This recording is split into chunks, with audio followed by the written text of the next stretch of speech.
Hey guys, Steve Arajo here. I want to discuss bass setups, basic bass setups. I do set up all my own instruments, and that is what I'm good at. I'm decent at it. I'm not a bass setup guru, I'm not a repair person, but I do know how to set up basses to my liking. And I know how to assess if a bass will be able to be set up to my liking. So I can kind of see potential in crappy basses, if you will. So again, I'm not a setup guru. I know what I know, and it's worked for me so far. So we're going to talk about a few things, but two main things are going to be truss rod adjustment, so adjusting the truss rod on your bass, and string height, so saddle adjustment. So this is your bridge, these are your saddles, and we're going to discuss string height. If at any point you get into fixing your bass and you get stuck, take it to a good repair person. Because you can, especially with truss rod adjustments, you can really mess your bass up or mess the truss rod up. And that's a bad or a difficult fix, and that takes a professional. Okay, so let's discuss the truss rod. The truss rod runs the length or close to the length of the fingerboard. And there's two ways to probably get into adjusting it.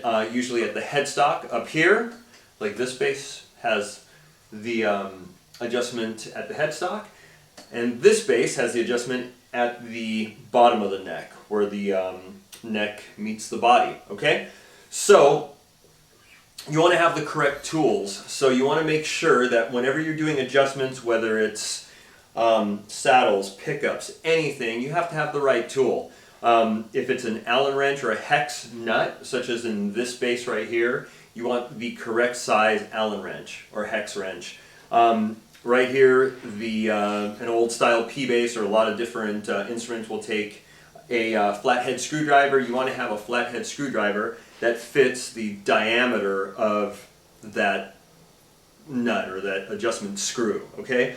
So through the years, I've kind of collected a lot of different size tools, and I generally can find in my collection wrenches or something that will fit that. If not, I go buy it or I take it to a repair person. Okay, so truss rod adjustment. What the truss rod does, it dictates and tells the neck whether to be this way, bowed, or this way, a back bow. The way it does that is by tightening and loosening. I equate it to string tension. So if my neck is bowed like this, all right, I'll tighten the truss rod. So remember that righty-tighty, lefty-loosey comes in handy here. So if my neck is bowed and my strings are really high off the neck, I go ahead and tighten it so that the strings can't pull as hard on the neck. And that actually, tightening the truss rod will straighten the neck out. That's another thing. When you're tightening or loosening the truss rod, take it slow, slow, slow. Eighth of a turn at a time, and wait a few minutes, a good amount of time, and then sight down the neck. You can sight down the neck a couple of ways, either like this from the bridge, and you look at both sides, and hopefully both sides of the neck are going to be pretty equal, whatever it is, or you can look at it down from the headstock. So either way works. So again, truss rod tightening and loosening will tell the strings how much to pull that neck or how much to allow the neck to bend. Either way. So if my neck is bent or bowed this way and my strings are high, I'm going to tighten the truss rod so that the strings can't pull as much, and that's going to straighten the neck.